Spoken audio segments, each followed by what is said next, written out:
আমাদের পক্ষ থেকে কোনো ছাড় নাই, যেগুলাতে আমরা মনে করেছি যে না আগে আমরা ডিপ্রাইভড হয়েছি, এগুলাতে আমরা শক্ত ভয়েসে কোনো ছাড় দিব না।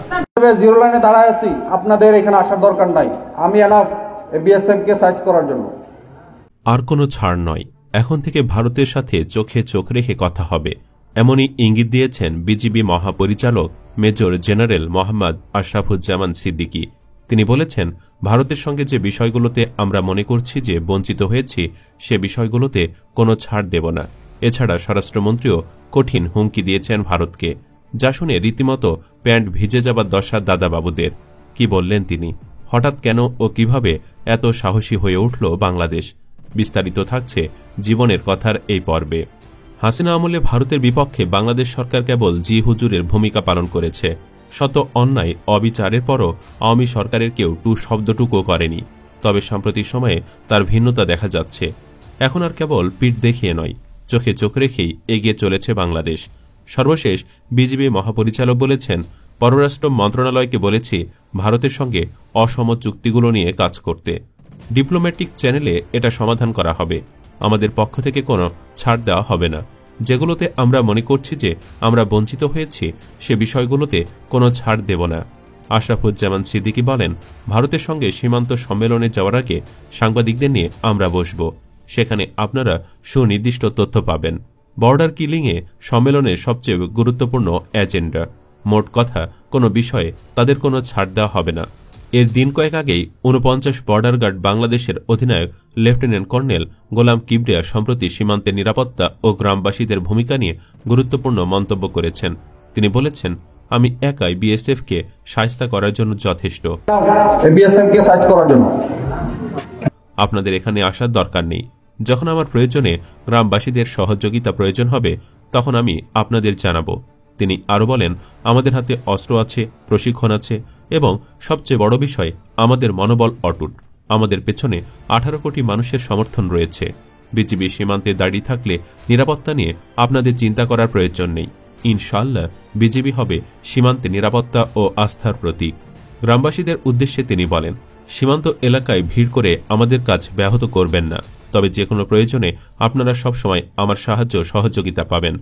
লেফটেন্যান্ট কর্নেল গোলাম কিবরিয়া তার বক্তব্যে বিজিবির সাহসী ভূমিকা এবং সীমান্ত নিরাপত্তা বজায় রাখার প্রতিশ্রুতি পুনর্ব্যক্ত করেন।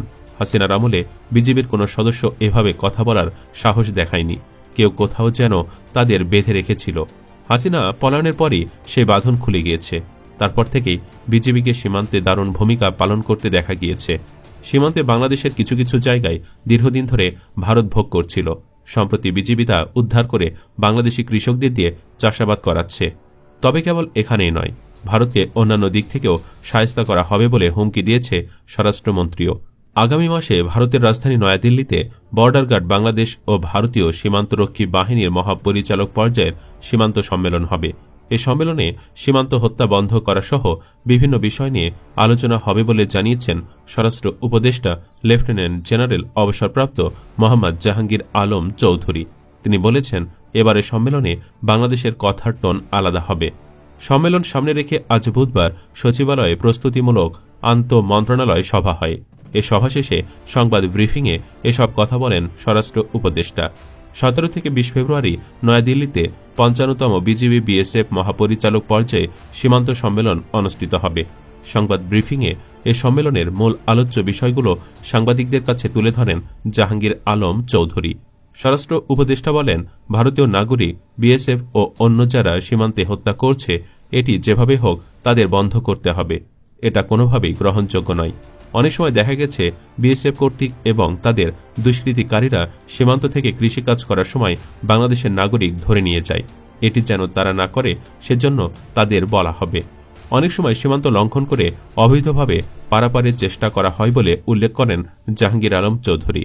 তিনি বলেন, এ বিষয়গুলো যেন না হয়, সে বিষয়ে আলোচনা হবে। ভারতীয়রা অনেক সময় সীমান্ত এলাকায় ফেনসিডিল সহ মাদকের কারখানা তৈরি করে। যদিও বলে ফেনসিডিল ঔষধ হিসাবে বানায়, কিন্তু বানায় মাদকের জন্য। এটি বাংলাদেশের ভেতর দিয়ে যায়। এ বিষয়গুলো নিয়ে আলোচনা হবে। সীমান্তে 150 গজের ভেতরে কতগুলো কাজ যেগুলো করার নিয়ম নেই, এগুলো অনেক সময় তারা করতে চায়। আর কিছু কাজ আছে যেগুলো করতে হলে দুই দেশের অনুমোদন লাগে। এই অনুমতি নিয়ে যেন তারা করে, এটা নিয়েও আলোচনা হবে।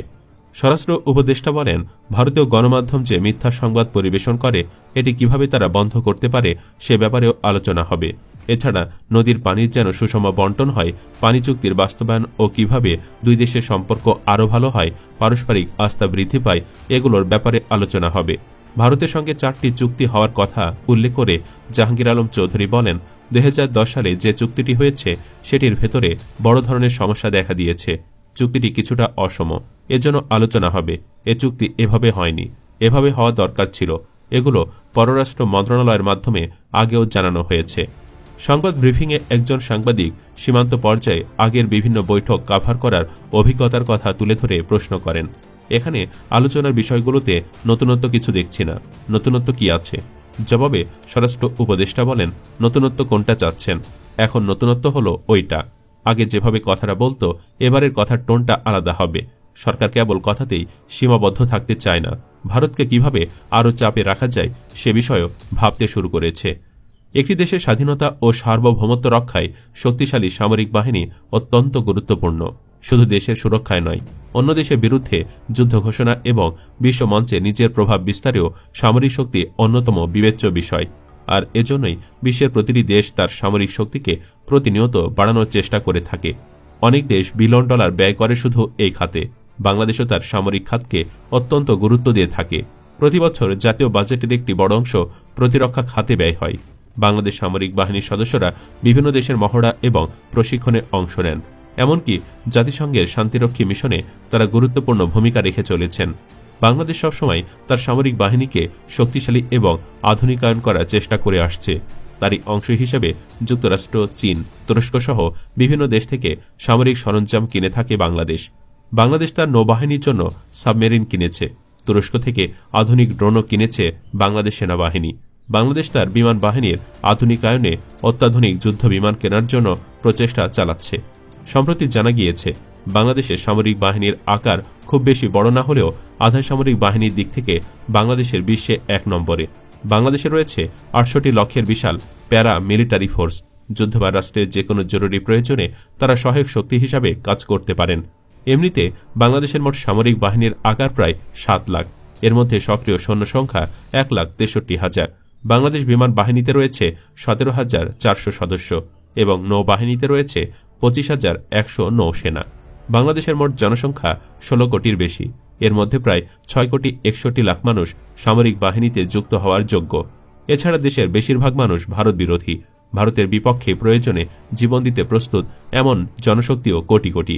কারণ ভারতের বিপক্ষে লড়াইটা কেবল সার্বভৌমত্বের নয়, এর পাশাপাশি ধর্ম ও অস্তিত্বের বিষয়ও জড়িয়ে আছে।